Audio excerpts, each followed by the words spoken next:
على سيد المرسلين أما بعد فأعوذ بالله من الشيطان الرجيم بسم الله الرحمن الرحيم پڑھیے الصلاة والسلام عليك يا رسول الله وعلى آلك وأصحابك يا حبيب الله الصلاة والسلام عليك يا نبي الله وعلى آلك وأصحابك يا نور الله. پیارے اسلامی بھائیوں، مدنی چینل کے ناظرین، سوشل میڈیا کے ناظرین، آج ہم کراچی کے علاقے ناندھی میں موجود ہیں. عظیم الشان سنت و برے اجتماع کا سلسلہ جاری ہے. مبارکباد پیش کروں گا منتظمین کو جو نے اتنی خوبصورت محفل سجائی ہے. اللہ کریم جنہوں نے محفل سجائی ان کا خرچ کرنا، انتظام کرنا، آپ سب کا آنا اپنے دربار میں قبول فرما. بڑی تعداد میں صاحب ہیں اور مجھے نظر آ رہا ہے کہ کچھ صاحب پیچھے کھڑے بھی ہیں. تو اگر ایک سنت پر عمل کر لیتے ہیں کہ کسی آنے والے کے لیے جگہ کشادہ کر دینا، یہ پیارے آقا کی صحابہ کی سنت ہے. سارے صاحب تھوڑا تھوڑا آگے آ جائیں، تھوڑی جگہ ہوگی بیچ میں تو اس کو کور کر لیں. اس نیت سے آگے آ جائے کہ چلے میرا بھی سنت پر عمل ہو جائے، تھوڑا سا سرک جائے، جگہ ہو جائے گی تو پیچھے والے بھی بیٹھ جائیں گے. سردیوں کے دن میں ساتھ بیٹھیں گے تو تھوڑی سردی بھی کم لگے گی. تھوڑا آگے آ جائیں، بیچ میں بھی گیپ ہے، جہاں گیپ ہے یہ بھی کور کر لیں اور بیٹھ جائیں. میں چاہ رہا ہوں کہ سب بیٹھ کے بیان سنیں گے تو توجہ سے سنیں گے. رات کافی ہو گئی ہے، انشاءاللہ میں مختصر میں اپنی حاضری لگاؤں گا، لیکن چاہوں گا کہ جتنی دیر بیان کروں آپ سب توجہ سے سنیں گے تو انشاءاللہ اللہ نے چاہا کچھ سیکھ کر جائیں گے. اور نیت کر لیں انشاءاللہ بیان توجہ سے سنیں گے اور انشاءاللہ اس کو یاد کر کے عمل کرنے کی کوشش بھی کریں گے. درود پاک پڑھنے کے بے شمار فضائل و برکات ہیں. مصطفیٰ جان رحمت شمع بزم ہدایت صلی اللہ علیہ وسلم کا فرمان عالی شان ہے. الصلاۃ علی نور یوم القیامہ عند ظلمۃ الصراط. میرے آقا فرماتے مجھ پر درود پاک پڑھنا قیامت کے دن پل صراط کی تاریکی کے وقت نور ہوگا. ومن اراد ان یختار له بالمکیال الاوفی، جسے کہ پسند ہو کہ اسے قیامت کے دن یہ نور اور اجر و ثواب پورا پورا ملے، یوم القیامہ فلیکثر من الصلاۃ علی. آقا فرماتے اسے چاہیے کہ مجھ پر کثرت سے درود پاک پڑھے. پل صراط کے لیے بھی نور ہوگا اور اعمال نامہ جو ہمارا یہ سب اجر و ثواب ہے یہ پورا پورا ملے تو درود پاک کی کثرت کرنی ہے. قیامت کا دن میرے پیارے اسلامی بھائیوں بڑا ہی مشکل دن ہے اور اس دن درود پاک میں بڑا کام آنا ہے. ہاں کئی حدیثیں قیامت کے حوالے سے. ایک اور جگہ نبی پاک علیہ السلام فرماتے تم میں سے بروز قیامت میرے سب سے نزدیک وہ ہوگا جس نے دنیا میں مجھ پر سب سے زیادہ درود پاک پڑھا.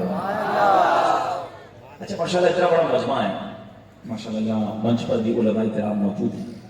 اگر آپ سارے یہاں منچ پر کسی موجود اسلامی بھائی سے ملنا چاہیں، کسی شخصیت سے ملنا چاہیں، مشکل ہو جائے گی. کافی سارے لوگ ہیں، ٹائم بھی بہت کم ہے اور سارے مل کر آ جائے تو اس بندے کے لیے مشکل ہو جائے گی جس سے آپ ملنا چاہیں گے. لیکن پھر بھی چند 2-3 ہزار لوگ نظر آ رہے ہیں. لیکن اگر آپ سوچیں قیامت کے دن سارے مسلمان کس شخصیت سے ملنا چاہیں گے؟ سارا محشر سب چاہے گا کسی طرح نبی پاک سے ملاقات ہو جائے. آقا نے تو شفاعت کرنی ہے نا. اعلیٰ حضرت کہتے ہیں نا سنتے ہیں کہ محشر میں صرف ان کی رسائی، سنتے ہیں کہ محشر میں صرف ان کی رسائی ہے، گر ان کی رسائی ہے لو جب تو بنائی ہے. تو سبھی آقا سے ملنا چاہیں گے نا. ذرا سوچیں کہ محشر میں لوگ کتنے ہوں گے. کبھی غور کیا؟ جنہوں نے حج کیا وہ میری بات ذرا جلدی سمجھ جائیں گے. حج میں 25-30 لاکھ لوگ ہوتے ہیں، لیکن پنجابی میں کہتے ہیں لگ پتا جاتا ہے رش کس کو کہتے ہیں. لیکن محشر میں 8 ارب لوگ تو اس وقت دنیا میں ہیں، مگر حضرت آدم سے لے کر قیامت جتنے انسان دنیا میں آئیں گے سب محشر کے پیدا ہوں گے. کتنا رش ہوگا، کیسے ملاقات ہوگی؟ سنو آقا علیہ السلام فرماتے ہیں جو روزانہ مجھ پر 50 بار درود پاک پڑھ لے بروز قیامت میں اس سے مصافحہ کروں گا. اب ذرا غور کریں کہ نبی پاک سے ملاقات کا موقع کسی کو مل جائے یہ کتنی بڑی سعادت ہے. اور سبحان اللہ میرے آقا سے ہمارا ہارٹ ٹچ ہو جائے. ہاں یہ سعادت تو پھر ایسی سعادت ہے نا. اللہ اکبر. صحابی رسول حضرت انس ان کے بارے میں آتا ہے کہ ان کے گھر پہ غالب حضرت انس کا واقعہ ہے کہ ان کے گھر پہ ایک صحابی رسول گئے تو ان کا دسترخوان تھا، اس کو دھونے کی ضرورت تھی، تو انہوں نے آگ میں ڈالا اور تھوڑی دیر بعد نکال لیا تو میل سارا جل گیا۔ صحابی نے کہا یہ کون سا صاف کرنے کا طریقہ ہے، ہم تو پانی سے دھوتے ہیں، آپ آگ میں ڈالتے رومال کو؟ کہتے بات یہ ہے میرے آقا میرے گھر تشریف لائے تھے، اس رومال کو ہاتھ لگایا تھا، ہاتھ اس کو ٹچ کیا تھا، وہ دن ہے آج کا دن ہے، آگ اثر نہیں کرتی ہے۔ اس رومال کو نبی پاک ٹچ کر لے آگ اثر نہ کرے، جس امتی کو ٹچ کر لے اس کا عالم کیا ہوگا۔ درود پڑھا کرو نا بھائی، قیامت کے دن آقا کا قرب بھی مل جائے گا، آقا کی انشاءاللہ صحبت بھی مل جائے گی، اور پھر انشاءاللہ آپ نے سنا کہ پل صراط پر بھی نور بن جائے گا۔ نیت کریں انشاءاللہ روزانہ کثرت سے درود پاک پڑھیں گے انشاءاللہ۔ یہ محبت کے ساتھ آواز بلند درود پاک پڑھیں، صلو علی الحبیب صلی اللہ تعالی علی محمد صلی اللہ علیہ وسلم۔ یہ موبائل فون پر گھنٹوں ضائع کرتے ہیں لوگ، درود پاک اپنی زندگی میں درود پاک کو شامل کریں، آپ بلیو کریں۔ اگر آپ قرضے میں ہیں، پریشانی میں ہیں، بیماری میں ہیں، جس بھی پرابلم میں ہیں، آپ درود پڑھنا شروع کریں، تھوڑے دنوں بعد آپ دیکھیں گے کہ کر کے آپ کی چیزیں سیٹ ہو رہی ہیں، آپ کی پرابلم دور ہو رہی ہیں۔ درود پاک میں بہت ساری چیزوں سے انشاءاللہ آسانی ہو جائے گی۔ اللہ مجھے بھی کثرت سے درود پاک پڑھنے والا بنائے، آپ کو بھی نصیب فرمائے۔ ایک بار پھر محبت کے ساتھ درود پاک پڑھ لیں، صلو علی الحبیب صلی اللہ تعالی علی محمد صلی اللہ علیہ وسلم۔ ایک تربیت کی بات ہے، کیونکہ ماشاءاللہ ہم سیکھنے سکھانے کے لیے بیٹھے ہیں، ماشاءاللہ بہت پیارا اجتماع آپ نے سجایا ہے۔ جب میں آیا تو بہت زیادہ پھول کی پتیاں نچھاور کی گئیں، اڑائی گئیں۔ میں جب سے آیا میری گاڑی پر کافی یہاں پیچھے بھی یہ ایک محبت کا انداز ہوتا ہے، عزت کا انداز ہوتا ہے۔ مگر اللہ سلامت رکھے میرے پیر و مرشد کو، امیر علیہ السلام بڑے پروڈکٹیو شخصیت ہیں، بہت زبردست ہمیں تربیت فرماتے ہیں۔ میرا خیال ہے، مجھے ایسا لگتا ہے کہ اب تک مجھے یہاں آتے آتے اور مجھے جو گلدستے پیش کیے گئے، ہار پہنایا گیا، شاید ہزاروں روپے کے پھول اور یہ ہار اس پہ آپ کے خرچ ہو گئے ہو گئے۔ اب یہ پتیاں کہاں ہیں، یہ ہار کہاں ہے، یہ گلدستہ بھی میں ساتھ ہی لے کے جاؤں گا، تھوڑی دیر بعد مرجھا جائے گا۔ ہم ہزاروں روپے ان چیزوں پر خرچ کرتے ہیں جو کام آنے والی نہیں ہیں، تھوڑی دیر کے بعد وہ ضائع ہو جاتی ہیں۔ اگر اتنے ہی پیسوں کی ہم کتابیں خرید لیتے مکتبۃ المدینہ کی، میں پڑھتا تب بھی آپ کو ثواب ملتا، میں کسی اور کو دیتا تب بھی آپ کو ثواب ملتا۔ ہم ہمیشہ یاد رکھیں کہ ان چیزوں پر خرچ نہ کیا کریں کہ جس کا بعد میں استعمال ہی نہیں ہوتا۔ تو بہت زیادہ ان چیزوں پر لوگ خرچ کرتے ہیں۔ پھر ایک علماء کرام بیٹھے ہوئے ہیں، ان کا بھی درد ہوگا، میں ان کی بھی نمائندگی کر دیتا ہوں۔ آپ لوگوں کو ساتھ لگتا ہے کہ بڑا اچھا لگتا ہے کسی پر پتیاں اڑائیں، پھول اڑائیں یا اس کو ہار پہنا۔ اب یقین کریں ہمارے کپڑے خراب ہو جاتے ہیں، ابھی بھی میرے کپڑوں پہ بہت سارے داغ ہو رہے ہیں کیونکہ پتیاں گیلی ہوتی ہیں۔ ٹھیک ہے، آپ جب کسی کو اتنی ساری پتیاں ڈالیں گے تو اس کے کپڑوں پر دھبے ہو جائیں گے۔ مجھے اچھی طرح یاد ہے ایک جگہ میں بیان کرنے گیا، انہوں نے مجھے گیلا گیلا ہار پہنایا، اور جیسے میں نے ہار اتارا میرے پورے وائٹ کاٹن پر دھبے اتنے ہو گئے۔ میں نے کہا یا اللہ میں کیا بیان کروں، کیسے لوگوں سے ملوں، دوسرے کپڑے بھی نہیں تھے، میں دور گھر سے دور نہیں بیان کر رہا تھا۔ تو ہم عزت دے رہے ہوں گے، آپ کا قصور نہیں ہے، اس سے ثواب ملے گا، آپ کی محبت ہے۔ لیکن میں آپ کو مسئلہ بتا رہا ہوں کہ جن کے ساتھ یہ پرابلم ہے ان کی بھی سمجھیے کہ آپ کسی کے وائٹ کپڑوں کے اوپر گیلا ہار پہنا دیں گے تو اس کے کپڑوں کا کیا حال ہوگا۔ تو ہم تو سمجھ رہے ہوتے ہیں حضرت کو عزت دے رہے ہیں۔ میرا مشورہ یہ ہے کہ ان چیزوں پر خرچ کرنے کی بجائے آپ مکتبۃ المدینہ کی کتابیں خریدا کریں، آپ مجھے تحفہ دے دیں، میں انشاءاللہ خود پڑھوں گا ثواب ملے گا، کسی کو تحفہ دوں گا وہ پڑھے گا پھر بھی آپ کو ثواب ہے، علم باقی رہے گا۔ امیر علیہ السلام نے دیکھیں کتنی خوبصورت ایک اصطلاح متعارف کرائی ہے، ہم لنگر کھلاتے ہیں، کھانا بالکل کھلانا چاہیے، آج بھی انشاءاللہ امید ہے لنگر ہوگا، مگر کھانے کے لنگر کے ساتھ ساتھ لنگر رسائی بھی ہونا چاہیے، کتابوں کا لنگر بھی ہونا چاہیے۔ یہ باقی رہتی ہیں کتابیں، کسی کا عقیدہ درست ہو گیا، کوئی نمازی بن گیا کتاب پڑھ کے، کوئی درود پڑھنے والا بن گیا، آپ کا ثواب جاری رہے گا۔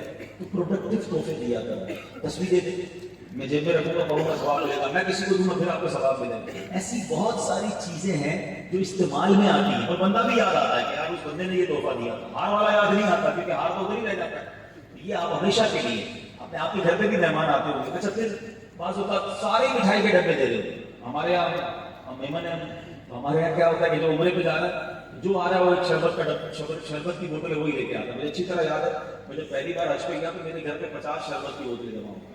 اب میں کیا کروں، اتنے سارے شربت کی بوتل کا عمرے پہ جانے والے کو احرام دے دو بھائی، چپل دے دو، تسبیح دے دو، سارا راستہ پڑے گا، کوئی کتاب دے دو رفیق الحق میں۔ اگر ہم سوچیں نا تو کیا پروڈکٹیو تحفے دے سکتے ہیں، تو یہ نہ سمجھیں میں اپنے لیے مانگ رہا ہوں، اللہ نے مجھے بہت دیر سمجھا رہا ہوں، جب بھی علماء کو دے مشورہ دیتا ہوں ان کو کیش دے دیا کریں، امام صاحب کے پاس جب بھی جائیں گے ہم جان نمازی تحفے پہ دیں گے. امام صاحب بیچارہ کتنی جان نماز بچھا کے نماز پڑھے گا بھائی, ٹھیک ہے. اچھا بعض اوقات سوٹ پیس دیتے ہیں, امام صاحب کے پاس سلوانے کے پیسے نہیں ہوتے. بہتر یہ کہ آپ کو جتنی کے خرچ کرنا ہے, 100 روپے دے دیں یا 500 روپے کا خرچ کرنا ہے, کیش دے دیں, اس کو جو لینا بیچارے کو لیں گے. تو یہ آئندہ کے لیے علماء کرام, جب بھی آپ کے گھر پہ کوئی شخصیت آتی ہے, یہ ہار پھول پر اتنے خرچ مت کیا کرو. آپ جو ہے ایسی چیز تحفے میں دیں کہ جو اس کو بعد میں بھی کام آئے, آپ بھی یاد رہیں گے, انشاءاللہ اس کا دل بھی خوش ہوگا. امید ہے کہ نور کی برسات. میں اس لیے تھوڑی سی تربیت کی ناراض مت کیے گا, جو منتظمین ہیں آپ نے پیار ہی دیا ہے مجھے, واقعی بہت عزت کی, مجھے یاد نہیں پڑتا بہت عرصے والے میرے پھول مجھ پر اڑائے گئے ہیں. یوں تو بڑا اچھا لگتا ہے نفس کو, لیکن میں نے سوچا یار یہ ہزاروں روپے ٹھیک ہے, پھول والے بھی دعا کرتے ہیں اللہ ہمارے کاروبار میں برکت دے, لیکن ہمیں یہ پیسے کہیں اور خرچ کرنے چاہیے جس سے دین کا فائدہ ہو, مسلک کا فائدہ ہو, پیغام پہنچے. اللہ پاک آپ سب کو جزائے خیر عطا فرمائے. اب آئیے اپنے موضوع کی طرف آتے ہیں. آج میں جس موضوع پر انشاءاللہ کچھ بدلی پھول پیش کروں گا, وہ ایک ایسا دن ہے کہ جس دن ہم سب نے حاضر ہونا ہے. وہ ایک ایسا دن ہے کہ شاید بلکہ حقیقت میں it is the most difficult day, سب سے مشکل ترین دن بھی ہے. اور ہماری شریعت میں, ہمارے رب عز و جل نے اس دن بھی یاد بار بار ہمیں دلائی. دیکھا جائے تو نمازی روزانہ اس کو یاد کرتا ہے, نماز پڑھنے والے روزانہ سورہ فاتحہ پڑھتے ہیں. الحمدللہ رب العالمین الرحمن الرحیم مالک یوم الدین, روز جزا کا مالک. یوم الدین کیا ہے؟ ہم روز پڑھ رہے ہیں. ایک دن ہے جس دن فیصلہ ہوگا, ایک دن ہے جس دن ڈیسیشن ہوگا, ایک دن ہے جس دن دودھ کا دودھ اور پانی کا پانی ہو جائے گا. ڈے آف ججمنٹ کہتے ہیں انگریزی میں, فیصلے کا دن, مالک یوم الدین. کبھی ہم نے سوچا کہ اس دن کے لیے ہم نے کیا تیاری کی؟ وہ دن کون سا ہے؟ وہ دن قیامت کا دن ہے. اور قیامت تو آنی ہے, ٹھیک ہے نا, ہمارا ایمان ہے اس میں. لیکن مثال دیکھو, آپ میں سے کسی کو انٹرویو دینا ہے, کسی ایمبیسی میں انٹرویو دینا ہے, یا کہیں نوکری کے لیے انٹرویو دینا ہے, ٹھیک ہے, کسی آفس میں جانا ہے, شناختی کارڈ بنانے جانا ہے, پاسپورٹ بنانے جانا ہے, ڈرائیونگ لائسنس بنانے جانا ہے. آپ کیا کہتے ہیں یار کوئی راستہ بتاؤ, کوئی ٹپ تو دے دو یار, کوئی وہاں پر سورس بتا دو, ذرا لمبی لائن ہوگی تو جلدی کام ہو جائے گا, یا انٹرویو میں کیا پوچھا جائے گا. جب بھی ہمارا کوئی ٹیسٹ ہوتا ہے یا کسی دفتر میں جانا ہوتا ہے, اس کی کچھ پریپریشن کرتے ہیں, کچھ تیاری کرتے ہیں. مگر ایک ایسا دن ہے جس میں ہم سب نے جانا ہے, ہم سب نے پیش ہونا ہے, اور اپنی ساری زندگی کا حساب دینا. اس کے لیے کوئی تیاری, کوئی ڈسکشن, کسی سے پوچھا ہوگا یار ذرا بتاؤ کسی قیامت کے دن ہوگا کیا. اچھا جو وہاں سوال جواب ہوں گے, وہاں تو اتنی ڈیفیکلٹیز ہوں گی, میں اس کی کیا تیاری کروں کہ وہاں آسانی ہو جائے. یار فلاں دفتر میں جانا ہے, بہت ٹائم لگتا ہے, 4 گھنٹے لگتے ہیں, کوئی راستہ بتاؤ, تھوڑا جلدی میں سورس بتاؤ. 3-4 گھنٹے جس کام کو لگتے ہو, ادھر کے لیے سورس, ادھر کے لیے طریقہ پوچھتے ہو. 50,000 سال کا دن فیس کرنا ہے ہم سب نے. کوئی طریقہ, کوئی سورس, کوئی فارمولا پوچھا کسی سے. حالانکہ قرآن مجید, فرقان حمید میں, قرآن پاک میں جا بجا ہمیں جھنجھوڑا گیا ہے, ہمیں یاد دلایا گیا کہ یاد کرو ایک دن آنا ہے. میں آپ کو ایک مشورہ دیتا ہوں, 30واں پارہ قرآن پاک کو پورا پڑھنا چاہیے, مگر اسپیشلی 30واں پارہ آپ 3-4 بار ترجمے اور تفسیر کے ساتھ پڑھ لیں. آپ یقین کریں, اگر سمجھ آ گیا نا, آپ کے آنسو نہیں رکیں گے. آپ کو احساس ہوگا کہ یار کس خوبصورت انداز میں, کس وضاحت کے ساتھ قیامت کی باتیں اللہ کریم نے ہم سے کی ہیں. پہلی سورت 30ویں پارے کی نبا, سورہ نبا جو ہے, اس میں قیامت تک کے شاندار انداز میں ذکر ہے, پوری تفصیل ہے. اب میں قرآن پاک کی ایک بڑی چھوٹی سی سورت آپ کے سامنے تلاوت کرنے جا رہا ہوں. صرف اس میں 11 آیتیں, 11 آیات پڑھیں تو 1-1.5 منٹ میں پوری بات ہو جاتی ہے. لیکن اگر اس کو غور کریں تو اللہ کریم نے قیامت کا نقشہ کھینچا, اور قیامت کے دن ہمارے ساتھ ہونا کیا ہے یہ بھی بتا دیا. 11 آیاتوں نے بتا دیا. غور سے سنیے, اللہ قرآن میں فرماتا ہے, بسم اللہ الرحمن الرحیم, القارعۃ ما القارعۃ وما ادراک ما القارعۃ یوم یکون الناس کالفراش المبثوث وتكون الجبال كالعهن المنفوش فأما من ثقلت موازينه فهو في عيشة راضية وأما من خفت موازينه فأمه هاوية وما أدراك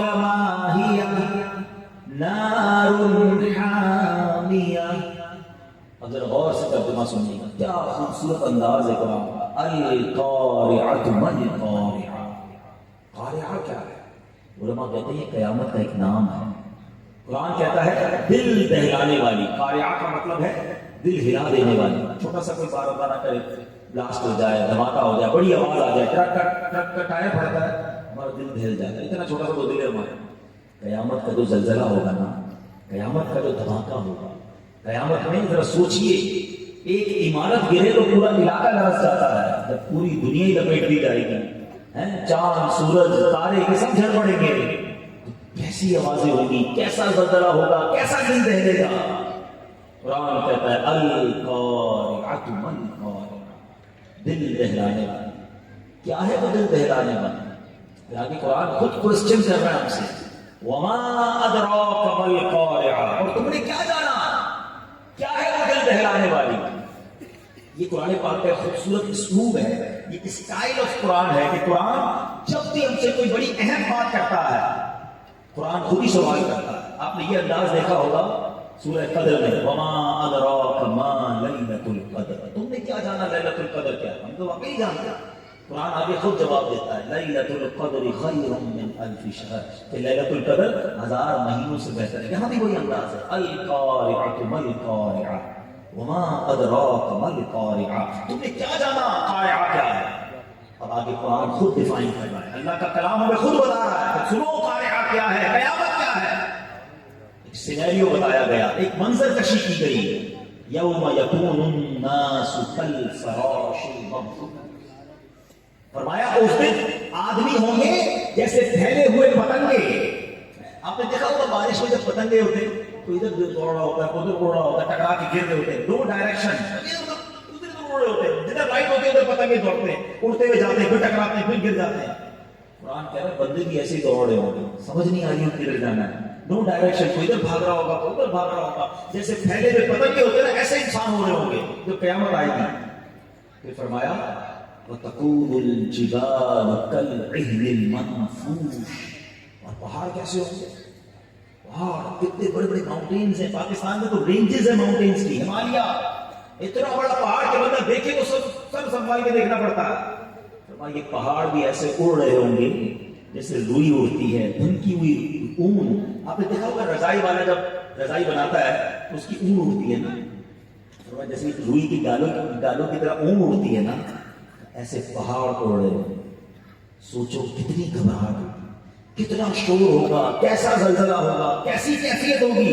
قرآن نے صرف 2 آیتوں میں بتا دیا کہ دیکھو یہ حالات چل رہے ہوں گے اور اس کیفیت میں تمہارے ساتھ کیا ہوگا.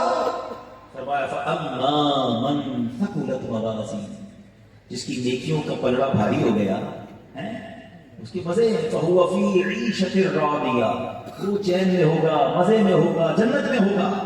یعنی ایسی کیفیت میں اعمال بولے جائیں گے, کوسچن کیے جائیں گے. اور آگے فرمایا فَأَمَّا مَنْ خَفَّتْ مَوَازِينُهُ, جس کی نیکیوں کا پلڑا ہلکا ہو گیا, گناہ زیادہ نیکیاں کم, اس کا کیا ہوگا. قرآن کہتا ہے فَأُمُّهُ هَاوِيَةٌ, وہ تو نیچا دکھانے والی گود میں ہے, وہ ہاویہ میں ہے. اگین قرآن پھر سوال کرتا ہے وَمَا أَدْرَاكَ مَا هِيَ, تم نے کیا جانا وہ کیا ہے. خود جواب دے رہا ہے قرآن, نارٌ حامیہ, شعلے مارتی ہوئی بھڑکتی ہوئی وہ آگ ہے, وہ جہنم. 11 آیات 11 آیتوں میں اللہ نے قیامت کا ایک نقشہ ہمارے سامنے پیش فرمایا, کرم فرمایا, عطا فرمایا. قرآن نے بیان کر دیا. کیا فرمایا, دیکھو آدمی اتنے گھبرائے ہوئے ہوں گے جیسے پتنگیں دوڑتے ہیں, پہاڑ روئی کے گالوں کی طرح اڑ رہے ہوں گے, اور اس کیفیت میں تم سے سوال ہو رہے ہیں. جس کی نیکیاں زیادہ وہ تو بچ جائے گا, اس کی گناہوں کا پلڑا بھاری ہو گیا, نیکیوں کا پلڑا ہلکا ہو گیا, وہ مارا جائے. ہے میرے پیارے سامنے قیامت کیسے آئے گی. میں آپ کو ایک مشورہ اور دیتا ہوں, علم سیکھنا چاہیے نا, پتہ ہونا چاہیے. ہمیں دنیا بھر کی معلومات, اتنے سارے ملکوں کی معلومات, اکانومی کی معلومات, پتہ نہیں جس فیلڈ سے کوئی تعلق نہیں اس کی بھی معلومات دے رہے ہوتے ہیں. رات کو دوستوں میں بیٹھے روز ڈالر کا ریٹ پوچھ رہے ہیں, $1 خریدنا نہیں پھر بھی ڈالر کا ریٹ پوچھ رہے ہیں. آج اور پیٹرول کا ریٹ کیسا پوچھنا ہے, سونے کا ریٹ کیوں پوچھنا ہے بھائی, اس کا کام نہیں. بس خامخواہ ٹائم ہے نا, بہت مارے گئے, فلاں ٹیم جیت گئی, فلاں ٹیم ہار گئی, اس کا ریکارڈ کیا ہے, اتنا ٹائم ہے کہ سب معلوم کرنا ہے. جس قیامت میں پیش ہونا ہے اس کی معلومات نہیں.